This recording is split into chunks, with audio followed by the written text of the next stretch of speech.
మనం గతంలో నిర్వహించబడిన TET పేపర్స్ని discuss చేస్తున్నాము. అందులో భాగంగా 2018 ఫిబ్రవరి 23న మార్నింగ్ సెషన్ నిర్వహించిన పేపర్ 1లోని ఇంగ్లీష్ విభాగంలోని 30 క్వశ్చన్స్ని ఇప్పుడు పరిశీలిద్దాం. Question number 61, choose the correct sentence regarding the use of neither nor. Neither నార్కు సంబంధించి సరైన ఆప్షన్ ఏది అనేది ప్రశ్న. ఇక్కడ ఒక ముఖ్యమైన విషయం గమనించండి. నైదర్ నార్తో సింగులర్ నౌన్స్ను యాడ్ చేస్తే వచ్చే వర్బ్ అనేది సింగులర్ నెంబర్లో ఉండాలి. లేదా ఏ నౌన్ అయినా ప్లూరల్ నెంబర్లో ఉంటే వర్బ్కు దగ్గరలో ఉన్న నౌన్ ప్లూరల్ అయితే ప్లూరల్ వర్బ్ రావాలి, సింగులర్ అయితే సింగులర్ వర్బ్ రావాలి. ఇది ప్రధానమైన నియమం. మరొకటి, నైదర్ నార్ అనేది నెగటివ్ మీనింగ్ ఇస్తుంది. మళ్ళీ సెంటెన్స్లో నెగటివ్ రాకూడదు, అంటే నాట్ అన్న పదం రాకూడదు. మనకు ఇచ్చిన 4 ఆప్షన్స్లో డు నాట్, డజ్ నాట్ అని రావడం జరిగింది. వాస్తవానికి 4 ఆప్షన్స్ ఇన్కరెక్ట్. అయినా మనకు క్వశ్చన్ ఇవ్వబడింది. ఇది సబ్జెక్ట్ వర్బ్ అగ్రిమెంట్ గురించి మనం చూడాలి. ఓకే, చూడండి. Neither Raju nor his friends do not go there. ఇక్కడ ఫ్రెండ్స్ తర్వాత డు నాట్ రావడం జరిగింది. సబ్జెక్ట్ వర్బ్ అగ్రిమెంట్ ప్రకారం ఇది సరి అయినది. రెండవది చూడండి, neither Raju nor his friends does not వచ్చింది కదా. ఫ్రెండ్స్ అనేది ప్లూరల్ నెంబర్, డజ్ నాట్ రాకూడదు, డు నాట్ రావాలి. Neither Raju nor his friends does not, మళ్ళీ డజ్ నాట్ అని వచ్చింది, తర్వాత గోస్ రావడం జరిగింది. ఇది గ్రామటికల్గా incorrect. Neither Raju nor his friends do not goes అని వచ్చింది, డు నాట్ గో అని ఉండాలి. సో సబ్జెక్ట్ వర్బ్ అగ్రిమెంట్ ప్రకారం సరైన సమాధానం option 1. Question number 62, he left behind some food. The meaning of the phrasal verb left behind is. Left behind అంటే ఏదైనా వదిలివేయడం, వదిలి వెళ్ళడాన్ని లెఫ్ట్ బిహైండ్ అంటారు. ఆప్షన్ చూడండి, leave something as a token, left something as a token, ate slowly, had slowly. మనకిచ్చిన 4 ఆప్షన్స్లో 3-4 ఆప్షన్లు మన క్వశ్చన్కి సంబంధించినవి కావు. 1-2లను గమనించండి. Leave something as a token, left something as a token, 2 సమాధానాలు సరైనవే. కానీ గ్రామర్ ప్రకారం లెఫ్ట్ బిహైండ్ అనేది పాస్ట్ టెన్స్లో ఉంది కాబట్టి పాస్ట్ టెన్స్లో ఉన్న వర్బ్ని మనం ఉపయోగిద్దాం. Left something as a token, గుర్తుగా ఏదైనా వదిలి వెళ్ళడం. సో సరైన సమాధానం left something as a token. So right answer is option 2. Question number 63, choose the modal auxiliary verb that can be used to express ability. ఎబిలిటీని సూచించే మోడల్ వర్బ్ ఏది? చూడండి options. Might, ఇది ప్రాబబిలిటీని సూచిస్తుంది పాస్ట్లో. కుడ్, ఇది పాస్ట్ టెన్స్లో ఎబిలిటీని సూచిస్తుంది. ఇదే మన సమాధానం. షుడ్, ఇది ఆబ్లిగేషన్ సూచిస్తుంది. మే, ఇది ప్రాబబిలిటీని సూచిస్తుంది. So our answer could. So right answer is option 2. Question number 64, choose the sentence that has a noun clause. Noun clause ఉన్న సెంటెన్స్ను ఐడెంటిఫై చేయాలి. ఇక్కడ క్లాజ్ అంటే సబ్జెక్ట్ ప్లస్ వర్బ్ ఉన్న భాగాన్ని క్లాజ్ అంటాము.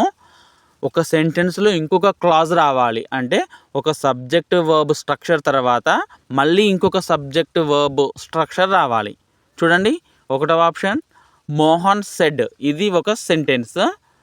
That he wanted to go there, ఇది ఒక sentence. So 2 సెంటెన్స్లు ఉన్నాయి ఇందులో.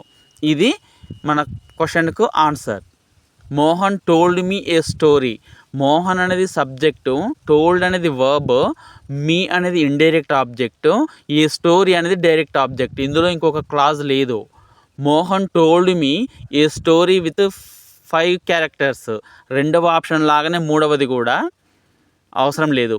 That was not an interesting movie, ఇది కూడా ఒకటే simple sentence. So right answer is option 1. Question number 65, C V Raman, who received the Nobel Prize, was a great Indian scientist. The part of the sentence who received the Nobel Prize in the sentence above is. పైన సెంటెన్స్లో who received the Nobel Prize అనేది ఏంటిది? గమనించండి క్వశ్చన్ని.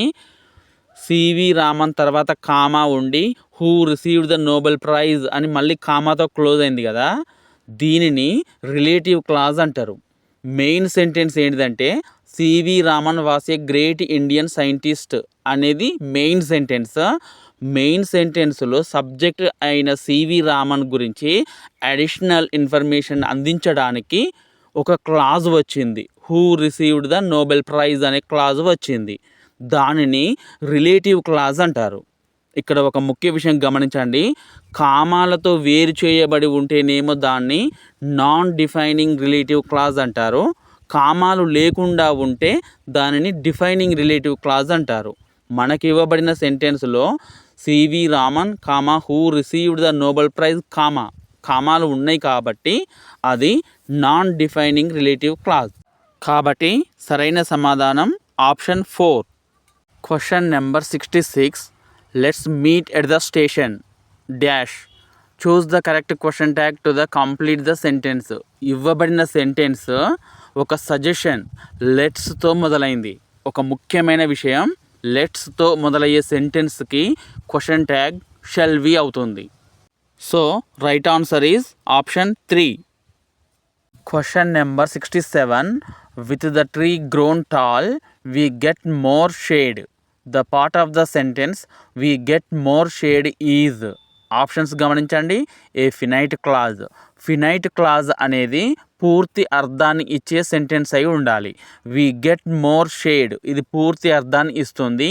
ఇది ఒక finite clause అంటే అది ఏ టెన్సో మనకు తెలుస్తుంది. ప్లస్ అందులో ఫినైట్ వర్బ్ అంటే V1 కానీ V2 కానీ ఉండాలి. గెట్ అనేది V1. సో ఫినైట్ క్లాజ్ మన సమాధానం. Non finite clause, non finite verbs అని వీటిని అంటారంటే టు గెట్ ఆర్ గెట్టింగ్ ఇలా ఉంటే నాన్ ఫినైట్ వర్బ్స్ అంటారు. వీటి ద్వారా మనకు టెన్స్ తెలియదు. సో ఇందులో నాన్ ఫినైట్ వర్బ్స్ లేవు. రిలేటివ్ క్లాజ్ అంటే సబ్జెక్ట్ తర్వాత వస్తూ అడిషనల్ ఇన్ఫర్మేషన్ ఇచ్చేదాన్ని రిలేటివ్ క్లాజ్ అంటారు. జనరల్గా రిలేటివ్ ప్రొనౌన్స్ హూ దట్ అని వస్తాయి. ఇందులో అవేమీ లేవు. సో ఇది కాదు. సబార్డినేట్ క్లాజ్ అంటే బికాస్, యాజ్, సిన్స్, ఇఫ్ అనే సబార్డినేట్ కంజంక్షన్స్ రావాలి. సో 2, 3, 4 మన సమాధానాలు కావు. ఏ ఫినైట్ క్లాజ్ అనేది మన సమాధానం. So right answer is option 1. Question number 68. Choose the correct yes or no question. గమనించండి. Does he reads novels. ఇక్కడ డస్ హీ రీడ్స్ అని ఉంది కదా, మళ్ళీ ఎస్ రాకూడదు. థర్డ్ పర్సన్ సింగులర్ నెంబర్తో ఆల్రెడీ డస్ వచ్చింది, రీడ్స్ వాడకూడదు. ఆర్ యూ రీడ్ నావెల్స్ ఇది incorrect. Are you reading novels అని ఉండాలి, లేదా డూ యూ రీడ్ నావెల్స్ అనొచ్చు. ఇది కూడా incorrect. Won't you come here ఇది సరి అయినది. వోంట్ అనేది విల్ నాట్ యొక్క short form. Won't you come here ఇది right answer. Do you are a student ఇది సరైనది కాదు, గ్రామటికల్గా ఇన్కరెక్ట్. సో మన సమాధానం won't you come here. So option 3 is right answer. Question number 69. I have lived in Hyderabad for 10 years. This sentence means ఇవ్వబడింది present perfect tense. నేను హైదరాబాద్లో 10 years నివసించాను అని అర్థం. ఇక్కడ ఫర్ అనేది పీరియడ్ ఆఫ్ టైం సూచిస్తుంది. గమనించండి. I started living in Hyderabad 10 years ago. 10 సంవత్సరాల క్రితం జీవనం మొదలుపెట్టాను. And no longer I continue to live in Hyderabad. ఈ సెంటెన్స్లో మొదటి సెంటెన్స్ అంటే అండ్ వరకు ఉన్న సెంటెన్స్ సరి అయినదే. I no longer continue to live in Hyderabad అనేది ఇన్కరెక్ట్. ఎందుకంటే ప్రజెంట్ పర్ఫెక్ట్లో మనం ఒక పని చేస్తున్నప్పుడు సగం వరకు జరిగిన పనిని తెలియజేస్తాం, ఇంకా పని చేస్తాం. ఓకే, సో ఇది half of the sentence correct. I am living in Hyderabad and I will live in Hyderabad for 10 years. అది క్లారిటీ లేదు. ఇంకో 10 ఏళ్ళు నివసిస్తా అంటున్నాడు, ఇది సరైనది కాదు. I live in Hyderabad only for 10 years ఇది కూడా సరైనది కాదు. I will not live in Hyderabad after 10 years ఇది కూడా సరైనది కాదు. మనకిచ్చిన ఆప్షన్స్ను బట్టి మొదటి ఆప్షన్ని మనం ఎంచుకోవాల్సి ఉంటుంది. కాబట్టి సరైన సమాధానం ఆప్షన్ 1. కాబట్టి సరైన సమాధానం option 1. Question number 70. Ramya said are these fabrics from Indonesia. Choose the reported speech of this sentence. ఇవ్వబడిన సెంటెన్స్ని రిపోర్టెడ్ స్పీచ్లోకి మార్చాలి. రమ్య సెడ్ అనేది reporting clause. Are this fabrics from Indonesia అనేది రిపోర్టెడ్ క్లాజ్. రిపోర్టెడ్ క్లాజ్ అనేది ఒక question, yes or no question కాబట్టి రావాల్సిన కంజంక్షన్ ఆస్క్డ్ కానీ క్వశ్చన్డ్ కానీ రావాలి. మరియు ఇఫ్ లేదా వెదర్ అని వాడాలి. గమనించండి, Ramya asked whether those fabrics were from Indonesia, ఇది సరి అయినది. మిగిలిన 3 ఆప్షన్స్లో said that, said if, said that వాడడం జరిగింది, అవి incorrect. So right answer is option 1. Question number 71. It's time you dash to bed. Choose the correct verb that fits the context. మనకి ఇవ్వబడిన క్వశ్చన్లో ఇట్స్ టైమ్ అని ఉంది కదా, ఇది ఒక specific grammatical structure. It's time తర్వాత ఎల్లప్పుడూ సింపుల్ పాస్ట్ యూజ్ చేయాలి. It's time, it's about time, would rather ఇటువంటి పదాల తర్వాత సింపుల్ పాస్ట్ వాడాలి. మనకిచ్చిన ఆప్షన్లో గో అనేది ప్రజెంట్ టెన్స్, వెంట్ అనేది పాస్ట్ టెన్స్, విల్ గో అనేది ఫ్యూచర్ టెన్స్, హ్యాడ్ గాన్ అనేది పాస్ట్ పర్ఫెక్ట్ టెన్స్. సో మన సమాధానం vent. So right answer is option 2. Question number 72. I have plenty of food cousin said the boy. The reported speech of this sentence is. మనం ఈ సెంటెన్స్కు reported speech రాయాలి. చూడండి, ఇచ్చిన సెంటెన్స్లో present perfect tense ఉంది, అంటే past perfect tense అవుతుంది. ఇక్కడ bye కాబట్టి ఈ హ్యాడ్ ప్లెంటీ ఆఫ్ ఫుడ్ అనేది సెంటెన్స్ అవుతుంది. ఇక్కడ సెడ్ అనేది టోల్డ్గా మార్చాలి, ఎందుకంటే సెడ్ టు లేదు. అయినప్పటికి కూడా మనం టోల్డ్గా ఎందుకు రాయాలంటే ఇక్కడ లిజనర్ ఉన్నాడు. బాయ్ ఎవరితో చెప్పాడు? కజిన్తోని. So the boy told his cousin that he had plenty of food అనేది మన సమాధానం. చూడండి, మొదటి option the boy said that అని ఉన్నది, ఇక మనం మొత్తం చదవాల్సిన అవసరం లేదు, ఇది incorrect. The cousin said that, ఇది incorrect. The boy said that his cousin, ఇది కూడా incorrect. The boy told his cousin that he had plenty of food, ఇది సరైన సమాధానం. So right answer is option 4. Question number 73. Indira wishes she dash a new car. Choose the correct verb that fits the context. మనకి ఇవ్వబడిన సెంటెన్స్లో Indira wishes she అని ఉంది కదా, ఇక్కడ మనకు ప్రజెంట్ టెన్స్లో అన్రియల్ విష్ అంటే ఒక కోరిక, తీరని కోరిక అంటాం కదా. I wish I had a car, నాకు ఒక కార్ ఉంటే బాగుండు. ఇటువంటి సందర్భంలో మనం సింపుల్ పాస్ట్ వాడాలి. ఇందిరకు కారు లేదు, ఆమె తనకు కారు ఉంటే బాగుండు అని కోరుకుంటుంది, అది ఒక అన్రియల్ విష్. సో మనం ఇక్కడ వాడాల్సింది సింపుల్ పాస్ట్ టెన్స్. మనకి ఇవ్వబడిన 4 ఆప్షన్స్లో హ్యాడ్ అనేది సింపుల్ పాస్ట్ టెన్స్ను సూచిస్తుంది, కాబట్టి సరైన సమాధానం option 1. Question number 74. He is swimming in a pool. In the above sentence, swimming is a helping verb, a gerund, a past participle, a present participle. ఇక్కడ ఒక విషయం గమనించండి, మనకు అండర్లైన్ చేసిన వర్డ్ స్విమ్మింగ్ అనేది వర్బ్ 1 ప్లస్ ఇంగ్ ఫామ్. ఇది present participle అన్న అయి ఉండాలి, లేదా జెరండ్ అయినా అయి ఉండాలి. మిగిలిన 2 ఆప్షన్స్తో మనకు పని లేదు. స్విమ్మింగ్ని నౌన్గా ఉపయోగిస్తే దాన్ని జెరండ్ అనాలి. చూడండి, స్విమ్మింగ్ ఈజ్ ఫన్, అది నౌన్, అక్కడ అది gerund. Swimming is my hobby, ఇలా వాడితే అది నౌను, జిరండ్ అంటాం. ఒకవేళ టెన్స్లలో ఉపయోగించే ఫామ్ వర్బ్ ఫామ్గా వాడితే ఐ యామ్ స్విమ్మింగ్ అని ఉంది కదా, ఇది ప్రజెంట్ కంటిన్యూస్ టెన్స్ వర్బ్గా వాడబడింది, అలాంటప్పుడు దాన్ని ప్రజెంట్ పార్టిసిపుల్ అనాలి. ఓకేనా? మనకి ఇవ్వబడిన సెంటెన్స్ ఈ he's swimming in a pool, ఇది ప్రజెంట్ కంటిన్యూస్ టెన్స్. స్విమ్మింగ్ అనేది వర్బ్ 1 ప్లస్ ఇంగ్గా వాడబడింది, సో ఇది present participle. Question number 75. We had to sleep on the floor. మేము నేల మీద పడుకోవలసి వచ్చింది. As there were dash. Choose the correct phrase to fill in the blank. Not beds enough, not enough beds, enough beds, beds enough. Enough అనే పదాన్ని నౌన్కు ముందు వాడాలి, అడ్జెక్టివ్కు తర్వాత వాడాలి. ఇక్కడ బెడ్స్ అనేది నౌన్కు ముందు ఎనఫ్ రావాలి, తర్వాత కాదు. సో మనకిచ్చిన 4 ఆప్షన్లో బెడ్స్కు ముందు ఎనఫ్ ఉన్న ఆప్షన్స్ 2, 3. నాట్ ఎనఫ్ బెడ్స్ ఈ 2 ఆప్షన్స్లోనే మన ఆన్సర్ ఉంటుంది. 1, 4 ఆప్షన్స్తో మనకు పని లేదు. ఇక్కడ మన సెంటెన్స్ మీనింగ్ని బట్టి బెడ్స్ సరిపోను లేనందువల్లనే కదా మనకి కింద పడుకున్నది. సో నాట్ ఎనఫ్ బెడ్స్ అనేది రైట్ ఆన్సర్. కాబట్టి సరైన సమాధానం option 2. Question number 76. No sooner had I put the phone down than it rang again. The meaning of this sentence can be expressed as. మనకు ఇవ్వబడిన సెంటెన్స్లో నో సూనర్ దాన్ అనే correlative conjunction ఉన్నది. No sooner than, hardly when, scarcely when వీటిని correlative conjunctions అంటారు. ఒక పని వెంటనే ఇంకొక పని జరిగినప్పుడు వీటిని వాడాలి. చూడండి, no sooner had I put the phone down, phone ఇలా కింద పెట్టానో లేదో, దాన్ ఇట్ ర్యాంగ్ అగైన్ మళ్ళీ మోగింది.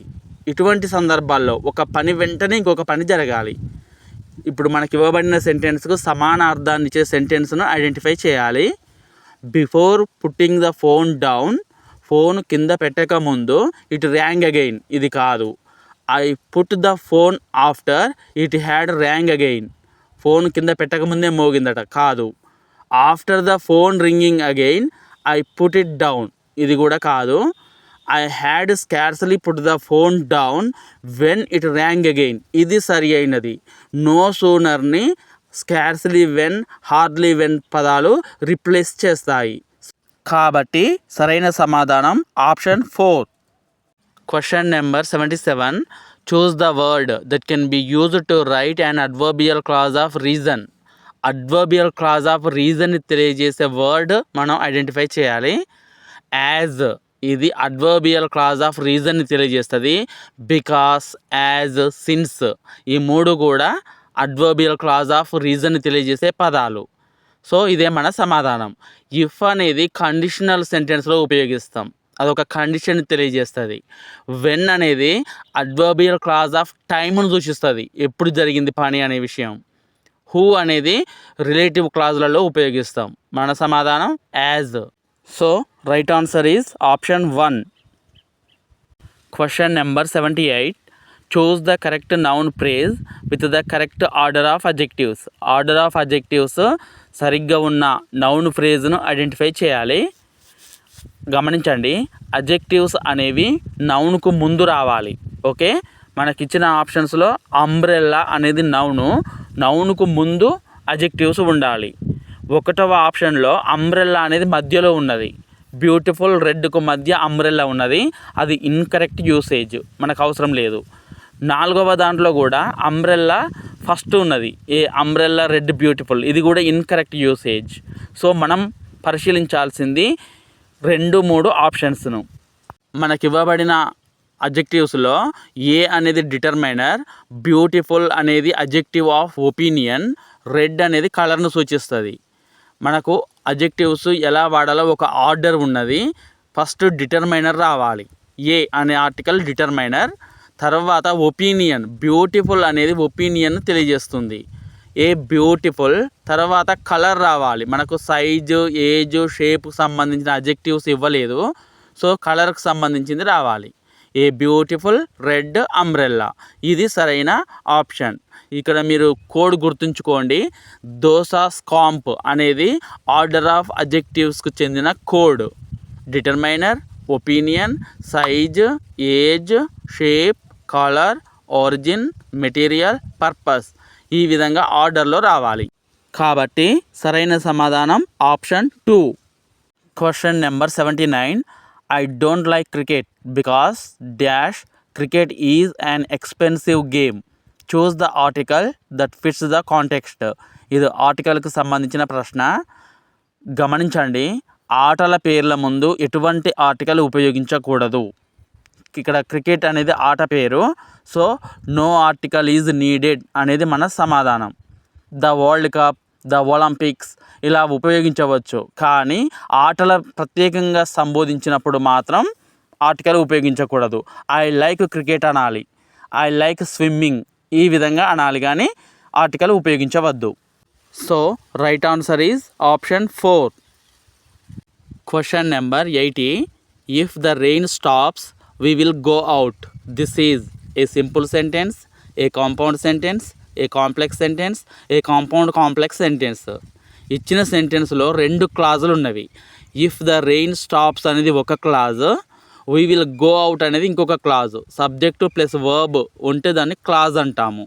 ఓకే, ఇక్కడ 2 క్లాజులు ఉన్నాయి కాబట్టి ఇది సింపుల్ సెంటెన్స్ కాదు. ఇఫ్ అనేది subordinate conjunction. If, because, as, since, unless ఇవన్నీ కూడా సబార్డినేట్ కంజంక్షన్స్. సబార్డినేట్ కంజంక్షన్స్ ఉన్న క్లాజ్ను సబార్డినేట్ క్లాజ్ అంటారు. Okay, if the rain stops అనేది subordinate clause, we will go out అనేది మెయిన్ క్లాజ్. ఒకటి సబార్డినేట్ క్లాజ్, ఒకటి మెయిన్ క్లాజ్ ఉంటే దానిని కాంప్లెక్స్ సెంటెన్స్ అంటారు. సో మన సమాధానం ఏ కాంప్లెక్స్ సెంటెన్స్. సో సరైన సమాధానం ఆప్షన్ 3. ఇప్పుడు మనం రీడింగ్ కాంప్రహెన్షన్కు సంబంధించిన ప్రశ్నలు చేద్దాం. ముందుగా ఇచ్చిన పారాగ్రాఫ్ చదివి దాని యొక్క మెయిన్ కాన్సెప్ట్ అర్థం చేసుకోవాలి. మళ్ళీ మన ఆప్షన్స్ను చూసినప్పుడు పారాగ్రాఫ్లో వాటిని సెర్చ్ చేయాలి. Question number 81. Nehru thought that. Nehru ఆలోచన ఏంటి? Option 1, children were trailing clouds of glory. Option 2, children hold promise for a better future. Option 3, children were just flowers. Option 4, children hold no hope for mankind. ఇచ్చిన 4 ఆప్షన్లో మన paragraph ప్రకారం సరైనది ఏదో పారాగ్రాఫ్లోనే మనం చూడాలి. ఇక్కడ పారాగ్రాఫ్లో బాక్స్లో గమనించండి. He saw them as blossoms of promise and renewal అని ఉంది కదా. ఇందులో దెమ్ అంటే చిల్డ్రన్ అని అర్థం. మనకిచ్చిన ఆప్షన్స్లో కూడా children hold promise for a better future అని ఉంది. అదే మన సమాధానం. So right answer is option 2. Question number 82. Nehru enjoyed reading but not writing books, not fighting social evils, smelling flowers, reading and writing books. మన పారాగ్రాఫ్ ఆధారంగా సరైన option ఏదో చూద్దాం. ఇక్కడ బాక్స్లో గమనించండి. He enjoyed reading and writing books. మనకి ఇవ్వబడిన 4 ఆప్షన్లో ఇది ఉన్నది. ఇదే మన సమాధానం. So right answer is option 4. Question number 83. A many sided personality means. Many sided personality అంటే చాలా వాటి మీద ఆసక్తి కనపరిచే వ్యక్తిని మెనీ సైడెడ్ పర్సనాలిటీ అంటారు. ఆప్షన్ చూడండి. A personality that cannot be understood. అంతుబట్టని వ్యక్తి, అర్థం కాని వ్యక్తిని అంటున్నారు. అది కాదు. ఏ సీక్రెటివ్ పర్సనాలిటీ, రహస్యంగా ఉండే వ్యక్తి, అది కాదు. A person having varied interest. ఇది సరైన సమాధానం. So right answer is option 3. Question number 84. Choose the antonym of earnest. Earnest అంటే ఒక విషయం పట్ల కుతూహలం కలిగి ఉండడం, సీరియస్గా తీసుకోవడాన్ని ఎర్నెస్ట్ అంటారు. దీనికి యాంటానిమ్ కావాలి. ఫస్ట్ ఆప్షన్ చూడండి. ఆడేషియస్. ఆడేషియస్ అంటే సాహసోపేతమైన రిస్క్ తీసుకోవడాన్ని, బోల్డ్ స్టెప్ వేయడాన్ని ఆడేషియస్ అంటారు. ఇది కాదు. ట్రెమండస్ అంటే చాలా గొప్పది, వెరీ బిగ్ అని అర్థం. ఇది కూడా కాదు. టెర్రిబుల్ అంటే ఎక్స్ట్రీమ్లీ బ్యాడ్ లేదా సీరియస్ అనే మీనింగ్ ఉంటుంది. ఇది కూడా కాదు. ఫ్రివోలస్ అంటే ఒక దాని గురించి కేర్లెస్గా వ్యవహరించడం, సరిగ్గా పట్టించుకోకపోవడాన్ని ఫ్రివోలస్ అంటారు. ఎర్నెస్ట్ అంటేనేమో దేనిపైన కుతూహలంగా నేర్చుకోవడం. ఫ్రివోలస్ అంటే నెగ్లెక్ట్గా ఉండడం. So option 4 is right answer. Question number 85. Grammar translation method lays stress on. Grammar translation మెథడ్లో దేని మీద ఫోకస్ ఎక్కువగా ఉంటుంది? గమనించండి. గ్రామర్ ట్రాన్స్లేషన్ మెథడ్లో అక్యురేసీ మీద ఎక్కువ ఫోకస్ ఉంటుంది. So right answer is option 1. Question number 86. The objective of the direct method is. Direct method యొక్క ఆబ్జెక్టివ్ ఏది? చూడండి. To develop personality. Direct method అనేది లాంగ్వేజ్కి సంబంధించింది. సో పర్సనాలిటీకి సంబంధించింది కాదు. టు డెవలప్ హెల్త్ ఇది incorrect option.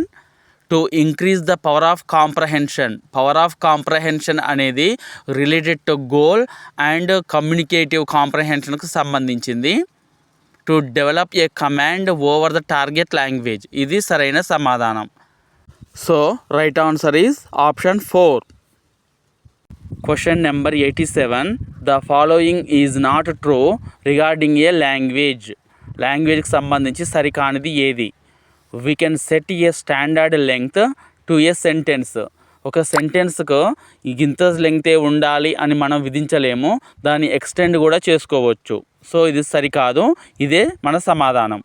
We cannot find equivalents for all expressions in other languages. ఇది సరి అయినదే, ఎందుకంటే ఒక లాంగ్వేజ్లో ఉన్న ఎక్స్ప్రెషన్ ఇంకొక లాంగ్వేజ్లో ఉండకపోవచ్చు. Language exhibits ప్రీవారికేషన్. ప్రీవారికేషన్ అంటే తారుమారుగా చెప్పడం, అబద్ధం చెప్పడం. లాంగ్వేజ్లో ఒక సెంటెన్స్ మార్చి ఇంకో విధంగా చెప్పవచ్చు.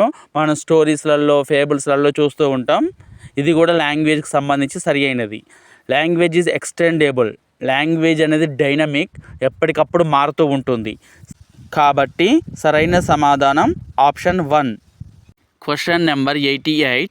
When the reader is looking for specific information, he or she adapts the technique of. Specific information పొందడం కోసం మనం ఏ టెక్నిక్ ఉపయోగిస్తాం? ఆప్షన్స్ గమనించండి.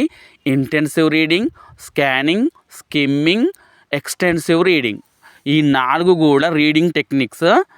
ఇంటెన్సివ్ రీడింగ్ అనేది ఒక విద్యార్థి ఎగ్జామ్స్ కోసం ప్రిపేర్ కావడం, చాలా ఇంటెన్సివ్గా కేర్ఫుల్ అటెన్షన్తో చదివేది ఇంటెన్సివ్ రీడింగ్. స్కానింగ్ అనేది ఒక స్పెసిఫిక్ వర్డ్ కానీ నెంబర్ని కానీ వెతకడం స్కానింగ్ అవుతుంది. డిక్షనరీలో ఒక వర్డ్ వెతకాలి, అది స్కానింగ్. మనం ప్రతి పదం ఫస్ట్ కానీ చూసుకుంటూ వెళ్ళాం, మనకు కావలసిన పదం దగ్గరికి వెళ్తాం. స్కిమ్మింగ్ అనేది హెడ్లైన్స్ చదవడం, లేదా స్టోరీ మొత్తం చదవకుండా పైన కింద చదివి మొత్తం అర్థం చేసుకోవడం, అది స్కిమ్మింగ్. అంటే ఒక అవగాహన, జనరల్ ఐడియాకి రావడం స్కిమ్మింగ్ అవుతుంది. ఎక్స్టెన్సివ్ రీడింగ్ అనేది చాలా విస్తృతమైన పఠనం. చాలా బుక్స్, నావెల్స్ అవన్నీ చదువుతాం. ఒక్కొక్కసారి ఇందులో కొన్ని ఇంపార్టెంట్ పాయింట్స్ అనేవి మిస్ అవుతూ ఉంటాయి. అది ఎక్స్టెన్సివ్ రీడింగ్. మనకు కావాల్సింది స్పెసిఫిక్ ఇన్ఫర్మేషన్ కోసం అని అడగడం జరిగింది. సమాధానం scanning. So right answer is option 2. Question number 89. The following promotes through understanding of the content or concept. కంటెంట్ని లేదా కాన్సెప్ట్ని సమగ్రంగా అర్థం చేసుకునేది ఇంటెన్సివ్ రీడింగ్లో. పోటీ పరీక్షలకు ప్రిపేర్ అయ్యే విద్యార్థులు చదివే పఠనం ఇంటెన్సివ్ రీడింగ్ కిందకి వస్తుంది. సో ఇదే మన సమాధానం. స్కానింగ్ అనేది డిక్షనరీలో ఒక పదం వెతకడం, లేదా ట్రైన్ లిస్టులో మన పేరు చూసుకోవడం అటువంటిది. స్కిమ్మింగ్ అనేది మొత్తం చదవకుండా దాని యొక్క సారాంశాన్ని అర్థం చేసుకోవడం, న్యూస్ పేపర్ హెడ్లైన్స్ చదవడం లాంటిది. చెకింగ్ అనేది కాంప్రహెన్షన్ రీడింగ్లో పారాగ్రాఫ్ చదివిన తర్వాత మనం క్వశ్చన్స్ వేస్తాం కదా, అది చెకింగ్ కిందకి వస్తుంది. మన సమాధానం intensive reading. So right answer is option 1. Question number 90. A set of correlative assumptions dealing with the language and learning is. Options గమనించండి. A method, a technique, and approach, a trick. ఇక్కడ approach, method, technique ఉన్న ఒక సంబంధం గమనించండి. And approach అనేది highest level element. మన question a set of correlative assumptions dealing with the language and learning అని ఉంది కదా, ఇది అప్రోచ్ యొక్క డెఫినేషన్. సో మన సమాధానం అప్రోచ్. అప్రోచ్ను చేరుకోవడానికి ఉపయోగపడేది మెథడ్.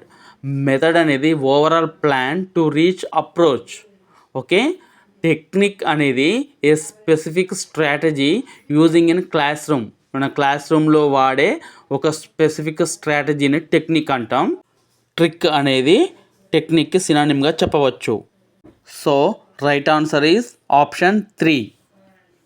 ఇప్పటి వరకు మనం టెట్కి సంబంధించిన ప్రీవియస్ క్వశ్చన్స్ని డిస్కస్ చేయడం జరిగింది. గ్రామర్కి సంబంధించిన మరిన్ని టాపిక్స్ కోసం ఛానల్ని ఇప్పుడే సబ్స్క్రైబ్ చేయండి. Thank you. English with my students.